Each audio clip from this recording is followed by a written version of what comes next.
Hello और स्वागत है आपका एक और अपडेट वीडियो में जो कि है फिच एआई के बारे में। ये एक पॉपुलर एआई कॉइन और क्रिप्टो करेंसी है और हम चार्ट को एलियट वेव के नजरिए से देखते हैं। ये हमें एक अच्छा आइडिया देता है कि चीजें कहाँ गलत हो सकती हैं और ये भी कि प्राइस कहाँ जा सकता है।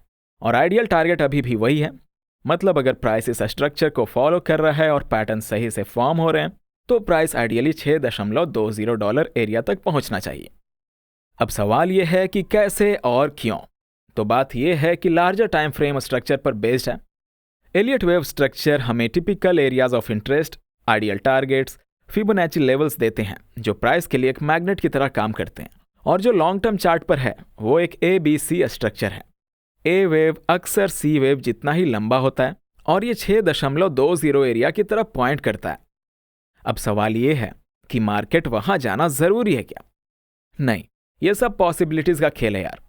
हम अभी भी हायर प्राइसेस देख रहे हैं, लेकिन किसी भी प्रोफेशनल टेक्निकल एनालिसिस की तरह हमें लेवल्स मिलते हैं जो ब्रेक हो सकते हैं और जहां चीजें गलत हो सकती हैं। तो इस टाइम फ्रेम पर जो सपोर्ट एरिया है वो 52 सेंट्स और 75 सेंट्स के बीच है। जब तक मार्केट 52 सेंट लेवल के ऊपर है, ओवरऑल फोकस हायर प्राइसेस पर है। अब क्या हो सकता है कि ये फोर्थ वेव जो शायद अगस्त में बॉटम हो चुकी थी अभी भी अनफोल्ड हो रही हो।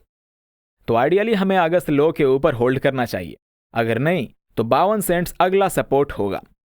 प्रॉब्लम यह है कि मुझे सी वेव के अपसाइड में कोई और क्लियर सपोर्ट लेवल्स नहीं दिख रहे हैं अगर प्राइस 52 सेंट्स के नीचे चला जाए, क्योंकि एलियट वेव के हिसाब से इस पैटर्न में वेव 4 को 61.8 फिबोनाची रिट्रेसमेंट से नीचे नहीं जाना चाहिए, वरना वार्निंग सिग्नल होगा। तब स्ट्रक्चर चेंज हो सकता है यार, लेकिन अभी ये कंफर्म नहीं है। अगर ऐसा होता है तो रोड मैप भी चेंज होगा, जो हमेशा काउशन लेने का सिग्नल होता है। लेकिन फिलहाल मैं ऑब्जर्व कर रहा हूं कि मार्केट यहां बी वेव का लो फॉर्म कर सकता है या नहीं। इस स्ट्रक्चर के बेस पर हम एक करेक्टिव रैली ट्रैक कर रहे हैं जो एक ABC स्ट्रक्चर होता है। क्यों, ये मैं अभी एक्सप्लेन नहीं करूंगा, लेकिन ये इस स्ट्रक्चर के लिए जरूरी होगा और शायद ये सी वेव पूरा कंप्लीट हो जाए। शायद एक और हायर लो और हायर हाई लगे बाद में, पर फिलहाल मैं ऑब्जर्व कर रहा हूं कि मार्केट टर्न होता है या नहीं, बुल्स प्राइस को ऊपर ले जाते हैं या नहीं। अगर छोटी टाइम फ्रेम देखें तो और डिटेल्स दिखेंगी। यहां देख सकते हैं कि जो डाउन ट्रेंड मार्केट कर रहा है उसका एंड शायद नजदीक है। डिटेल्ड वेव काउंट ये दिखाता है कि करेक्शन का एंड हो सकता है। 84 सेंट लेवल अगला सपोर्ट है छोटी टाइम फ्रेम में, उसके नीचे 75 सेंट्स और फिर 72 सेंट्स। मेरे नजर में कम से कम एक ब्रेक चाहिए रेड लाइन के ऊपर, जो प्रीवियस ब्रेक डाउन पॉइंट और नवंबर लो है, जिससे इंडिकेशन मिलेगा कि रिकवरी शुरू हो रही है। फिर अगर लास्ट हाई $1.43 ब्रेक होता है तो और कंफर्मेशन मिलेगी, और अगर बी वेव का हाई ब्रेक हो जाए जो $1.66 है तो और स्ट्रॉन्ग कंफर्मेशन मिलेगी।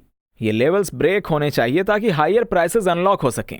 वैसे ये सी वेव भी एक 5 वेव मूव अप होना चाहिए। अगर ये 5 वेव मूव अप होती है तो स्ट्रक्चर कुछ ऐसा दिखेगा। वेव 1 एक रैली होगी, फिर वेव 2 जो वेव 1 का करेक्शन होगा, फिर वेव 3 जो साइकिल का सबसे स्ट्रांग मूव होता है, उसके बाद वेव 4 और वेव 5। ये आइडियल स्ट्रक्चर होगा, लेकिन अभी तक कोई एविडेंस नहीं है कि लो प्लेस हो चुका है या नहीं। तो हमें क्या करना होगा? हमें थोड़ा और सब्र रखना होगा। तो ये था FET का अपडेट। अगर वीडियो पसंद आई हो तो लाइक बटन दबाओ, कमेंट करो अगर सवाल या कंफ्यूजन हो, और सब्सक्राइब कर लो अगर नहीं अब तक किया है। और अगर आपको हमारा कंटेंट पसंद आया हो तो चैनल मेंबरशिप चेक करें, और भी एक्स्ट्रा कंटेंट्स के लिए इंस्टाग्राम और ट्विटर पर भी फॉलो करना मत भूलें। इस वीडियो में इतना ही, मिलते हैं अगली वीडियो में, तब तक के लिए अपना ख्याल रखें।